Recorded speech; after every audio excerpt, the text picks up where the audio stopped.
How you started bhajans? കാരണം സാധാരണ ഒരു പാട്ട് പാടുന്ന പോലത്തെ ഒരു സംഭവമല്ലല്ലോ ഭജൻസ് എന്ന് പറയുന്നത്. ഭജൻസിന് അതൊരു ഡിവോഷണൽ ഒരു സംഭവമാണ്. നമുക്കൊരു ഭക്തി ഉണ്ടാവണം. നമുക്കൊരു ഭക്തി ഉണ്ടായാൽ മാത്രമേ കാണുന്നവർ, അത് ആസ്വദിക്കുന്നവന് ആ ഒരു ഭക്തി ഫീൽ ചെയ്യുള്ളൂ. അങ്ങനത്തെ ഒരു ഫീലോട് കൂടി പാടുന്ന ഒരു ഒരു ഒരു സംഭവമാണല്ലോ ഈ ഭജന എന്ന് പറയുന്നത്. So how you started bhajans? ഭജന സ്റ്റാർട്ട് ചെയ്തത് ഞാൻ 8th or 9th ഗ്രേഡിൽ പഠിക്കുന്ന സമയത്താണ്. അപ്പം അത് ഞാനായിട്ട് സ്റ്റാർട്ട് ചെയ്തതല്ല. ഈ പറഞ്ഞ പോലെ നമ്മൾ രാജേന്ദ്ര പണിക്കരേട്ടനും ഒക്കെയുള്ള ഹരിരാജേട്ടൻ അങ്ങനെയുള്ള ആൾക്കാരൊക്കെ പണിക്കരേട്ടന് വേണ്ടിയിട്ട് സ്റ്റാർട്ട് ചെയ്ത ഗ്രൂപ്പാണ് നന്ദഗോവിന്ദ ഭജൻസ്. അപ്പോൾ അതിലേക്ക് ഇപ്പം എന്നെ കൂടെ പാടാൻ വേണ്ടി വിളിച്ചതാണ്. അപ്പം നമ്മളെല്ലാവരും നാട്ടിലുള്ള ആൾക്കാരാണ്. നട്ടാശ്ശേരി എന്നുള്ള ഒരു ഗ്രാമത്തിലെ ആൾക്കാരാണ് നമ്മുടെ ഈ ഗ്രൂപ്പിലുണ്ടായിരുന്ന ആദ്യത്തെ ആൾക്കാരൊക്കെ. അപ്പം അവരെന്നെ പാടാൻ വന്നു. അപ്പം അതിൽ നിന്ന് പാടി അല്ലെങ്കിൽ ഈ പറഞ്ഞ പോലെ ആ സമയത്ത് മഞ്ഞപ്ര മോഹൻ ചേട്ടനെയും അങ്ങനെ പല ആൾക്കാരുടെയും പാട്ടുകളൊക്കെ കേൾക്കാനായിട്ടും സമ്പ്രദായ ഭജനയൊക്കെ ശരിക്കും സ്വാമി ഹരിദോസ്ഗിരി എന്നുള്ളത് സമ്പ്രദായ ഭജനയിൽ ഭയങ്കര ഈ കലിയുഗത്തിൽ ഭജനയുടെ ആചാര്യൻ എന്ന് വിളിക്കുന്ന ഒരാളാണ് സ്വാമി ഹരിദോസ്ഗിരി. അദ്ദേഹത്തിൻ്റെ ഈ കിതി സുമാരൊക്കെ ഞാൻ റീസെൻ്റ്ലി പാടിയിട്ടുണ്ട്. അല്ലെങ്കിൽ സിയാപതി എന്നുള്ള പാട്ടുകളൊക്കെ പാടിപ്പോൾ വൈറലായിരിക്കുന്ന പാട്ടൊക്കെ സ്വാമി ഹരിദോസ്ഗിരിയുടെ ഇൻസ്പയർഡ് ആണ്. അദ്ദേഹത്തിൻ്റെ പാട്ട് ഞങ്ങൾ CD ഇല്ല, കാസറ്റ് ഉള്ള സമയത്ത് ഓരോ വരികളും പ്ലേ ചെയ്യുക അങ്ങനെ എഴുതി ഓരോ, അപ്പോൾ അതൊക്കെ അതിനോടുള്ള ഭ്രാന്ത് ആ സമയത്ത് തുടങ്ങിയ ചെറിയ കാലത്ത് അങ്ങനെ എഴുതി പഠിച്ച പാട്ടുകളാണ്. പക്ഷേ അപ്പോഴത്തെ കുഴപ്പമെന്ന് വെച്ച് കഴിഞ്ഞാൽ നമ്മൾ ആ ഒരു സമയത്ത് ഈ സമ്പ്രദായ ഭജന എന്നുള്ള കാര്യം അത്ര പോപ്പുലറൊന്നുമല്ല. നമുക്ക് നമ്മുടെ നാട്ടിൽ പോയി പാടിക്കഴിഞ്ഞാലൊന്നും ആൾക്കാർ കേൾക്കാനായിട്ടൊന്നും ഇല്ല. ഞങ്ങളുടെ അമ്പലങ്ങളിൽ ഭജൻസ് ഭയങ്കര പോപ്പുലർ ആട്ടോ. അതെ, ഓരോ സ്ഥലങ്ങളിൽ ഭജൻ ഗ്രൂപ്പുകളും ക്ലബ്ബുകളൊക്കെ ഉണ്ട്.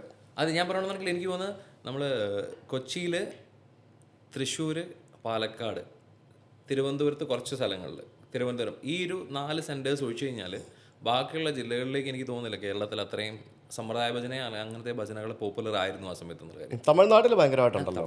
സൗത്ത് ഇന്ത്യ ഞാനത് പറയുന്നില്ല. ശബരിമല പോകുമ്പോഴത്തേക്കും അവിടെ സ്ഥിരം നമുക്ക് കേൾക്കാം, ആരെങ്കിലൊക്കെ വന്ന് പെർഫോം ചെയ്യുന്നതൊക്കെ കേൾക്കാൻ പറ്റും. ഉറപ്പായിട്ടും അല്ലെ, south Indian bhajan culture start ചെയ്ത സ്ഥലം തമിഴ്നാട്. അപ്പോൾ അതവിടെ സമ്പ്രദായ ഭജന ആചാര്യന്മാർ ഇഷ്ടം പോലെ ആൾക്കാരുണ്ട്. അവരെല്ലാവരും അഗ്രഹാരങ്ങളിലും വീടുകളിലും അല്ലെങ്കിൽ മാർഗഴി മാസം ആകുമ്പോഴും ഒക്കെയുള്ള സമയങ്ങളിൽ അത് ഭജന തെരുവുകളിൽ കൂടെ നടന്നിട്ടുള്ള കൾച്ചർ അവർക്കറിയാം. അവർ വീടുകളിൽ ചുറ്റും നടന്ന് പാടി ഉള്ള കൾച്ചറൊക്കെ ഉണ്ടല്ലോ. പക്ഷേ ആ കൾച്ചറൊക്കെ ഞാൻ പറഞ്ഞത് നമ്മുടെ വളരെ കുറച്ച് സ്ഥലങ്ങളിൽ മാത്രമേ കേരളത്തിലുള്ളൂ. അപ്പം അതിൽ നിന്ന് അപ്പോൾ ഈ പാട്ടുകളൊക്കെ നമുക്ക് ഭയങ്കര ഇഷ്ടമായിരുന്നു ആദ്യം കേട്ട്. അപ്പോൾ ആ പാട്ടുകളൊക്കെ ഇൻസ്പയർഡ് ആയിട്ടാണ് നമ്മൾ പാടി തുടങ്ങിയത് ആ സമയത്ത്. വേറെ ആരൊക്കെയാണ് ഇൻസ്പയർഡ് ആയിട്ടുള്ള ആൾക്കാർ ഭജൻസിൽ, അല്ലെങ്കിൽ ഫോളോ ചെയ്യുന്നതായിട്ടുള്ള ആൾക്കാർ? എന്നെ എന്നും ഇൻസ്പിറേഷൻ എനിക്ക് ഏറ്റവും എല്ലാ കാലത്തും സ്വാമി ഹരിദോസ്ഗിരി. അപ്പോൾ എനിക്ക് അദ്ദേഹമാണ് എൻ്റെ ഒരു ഐഡൽ, ഞങ്ങളുടെ ഒരു ഐഡൽ എന്ന് പറയുന്നത്, ഞങ്ങളുടെ ഒരു ഗുരു എന്ന് വേണമെങ്കിൽ മനസ്സിൽ കാണുന്നൊരു അദ്ദേഹം.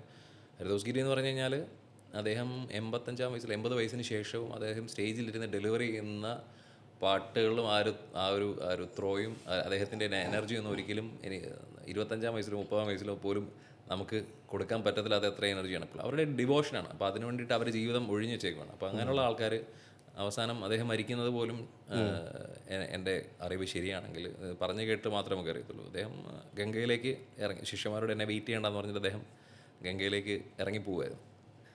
പിന്നെ അദ്ദേഹത്തിൻ്റെ ജഡം കിട്ടിയിട്ടില്ല, അല്ലെങ്കിൽ കിട്ടിയിട്ടുണ്ടാവും എനിക്കറിയില്ല. അങ്ങനെയാണ് അദ്ദേഹം മരിക്കുന്നത്. അതെ, ഈ ഭജൻസിൽ തന്നെ പല രീതികളുണ്ടല്ലോ. ഇപ്പോൾ ഒറ്റയ്ക്ക് ഡെലിവറി ചെയ്യുന്ന ഒരു പെർഫോമൻസ്, ഗ്രൂപ്പായിട്ട് പാടുന്ന പെർഫോമൻസ്. പിന്നെ ഞാൻ ബാംഗ്ലൂരാണ് പഠിച്ചത്. അപ്പോൾ ഞാൻ സ്ഥിരം ഇസ്കോണിലൊക്കെ പോകുമായിരുന്നു. അപ്പോൾ ഇസ്കോണിലൊരു പ്രത്യേകതരം ഭജനയാണ്, കേട്ടില്ലേ? അത് നമ്മളവിടെ പ്രാർത്ഥിക്കാൻ പോകുമ്പോൾ തന്നെ അവിടെ കുറച്ച് സ്വാമിമാരിപ്പുണ്ടാവും. അവരെല്ലാവരും കൂടി ഇതേപോലെ ആസ്വദിച്ചിരുന്ന് പാടുന്നത് കാണാൻ സാധിക്കും. അത് കേട്ടോണ്ടിരിക്കാൻ തന്നെ ഒരു പ്രത്യേക, ഞാനവിടെ പോയി ഇത് കേട്ട് പലതവണ ഞാനിങ്ങനെ ഇരിക്കാറുണ്ട്. ഞാൻ ഈ ഇസ്കോൺ ടെമ്പിളിൽ പോകുന്ന 2 കാര്യത്തിനാണ് മെയിനായിട്ട്. ഒന്നീ ഭജൻസ് കേൾക്കാനും പിന്നെ അവിടുത്തെ ഫുഡ് കഴിക്കാനും. ഈ 2 കാര്യം എനിക്ക് ഭയങ്കര ഇഷ്ടമാണ്. അല്ല, ഞാനൊരു ഇസ്കോൺ ഭക്തനായതുകൊണ്ടോ അങ്ങനെയൊന്നുമല്ല. അതേപോലെ അമൃതാനന്ദമയുടെ ആ ഒരു ടീമിൻ്റെ അവരുടെ ഒരു ഭജൻ പെർഫോമൻസ് ഭയങ്കരമായിട്ട് എനിക്ക് ഇഷ്ടമുള്ള ഒരു സംഭവമാണ്. ഞാൻ പല സ്ഥലത്ത് ഇങ്ങനെ കേട്ടിട്ടുണ്ട്. പണ്ട് അമൃത TV തുടങ്ങിയ സമയത്ത് ഇത് പ്രോഗ്രാം സ്ഥിരം ഉണ്ടായിരുന്നു. പിന്നീട് അത് നിർത്തിയിരുന്നു. പിന്നെ നിർത്തിയിരുന്നു. ഇപ്പൊ കാണാറില്ല. അങ്ങനെ അമൃതാനന്ദമയുടെ കൂടുതലുള്ള സ്വാമിജിയൊക്കെ ആയിരുന്നു അത് ലീഡ് ചെയ്തുകൊണ്ടിരുന്നത്. അതെ, ഭയങ്കര രസമായിരുന്നു കാണാനായിട്ട്.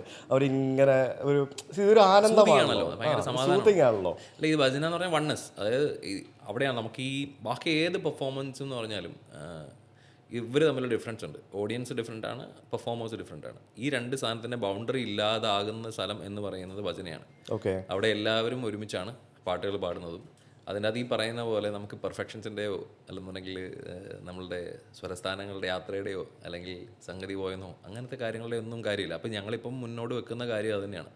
ഭജൻ കണക്ട് എന്നുള്ള ഞങ്ങൾ വെച്ചേക്കുന്ന ഞങ്ങളുടെ ആ ഒരു ഇപ്പോൾ കേരളത്തിലെ ഒരു യാത്ര അല്ലെങ്കിൽ പ്രോഗ്രാംസ് ചെയ്യുന്നതെന്ന് പറഞ്ഞാൽ എല്ലാവരും ഒരുമിച്ച് പാടിപ്പിക്കുക.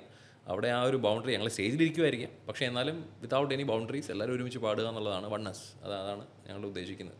കാരണം ഭജൻ കേൾക്കുമ്പോൾ നമ്മളും പാടിപ്പോകും. എത്ര പാട്ടറിയാത്ത ഒരാളാണെങ്കിലും അത് മനസ്സിൻ്റെ ഉള്ളിൽ നിന്നും ആ ആളും ചുണ്ടനക്കി പോകും. അതെ, അതാണ് ഭജൻസിൻ്റെ ഒരു ഒരു ഒരു രീതി എന്ന് പറയുന്നത്.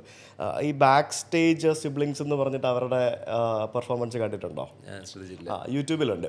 അത് അവരുടെ രീതി എന്ന് പറയുന്നത് നമ്മൾ ഈ ഓരോ റാപ്പ് പെർഫോമൻസ് ഒക്കെ ഇല്ലേ, അപ്പോൾ അങ്ങനെ ഉള്ള ഇവരൊരു 2-3 പേരേ ഉണ്ടാവുള്ളൂ. ഇവർ 2-3 ഇൻസ്ട്രുമെൻറ്റ്സ് ഒക്കെ വെച്ചിട്ട് ഒരു മോഡേൺ സ്റ്റൈലിൽ ഭജൻസ് അല്ലാതെ ഒരു വേറെ ഒരു ടൈപ്പ് പെർഫോമൻസ് ആണ്. ഭജൻ ക്ലബിംഗ് എന്നൊക്കെ പറഞ്ഞുകൊണ്ട് ഒരു ഒരു പാറ്റേൺ കൊണ്ടുവന്ന ഒരാളാണ്. ശരിക്കും ഒരു നമ്മൾ നോക്കുമ്പോൾ ഒരു നൈറ്റ് ക്ലബ്ബിൽ ആംബിയൻസ് ആയിരിക്കും.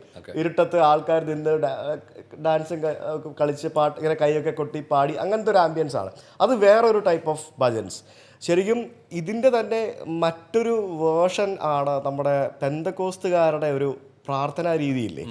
അതും ഈ പറഞ്ഞ പോലെ പാട്ടൊക്കെ പാടിയുള്ള ഒരു പ്രാർത്ഥനാ രീതിയാണല്ലോ, അല്ലേ? അതെ അതെ, അത് ഇതിൻ്റെ ഒരു വേർഷൻ തന്നെയാണത്. അതെ, അതും ഈ പറഞ്ഞ പോലെ ഒരു ആനന്ദം നൽകുന്ന ഒരു സൂത്തിങ് ആയിട്ടുള്ള ഒരു രീതിയാണ് അവരും കൊണ്ടുപോകുന്നത്.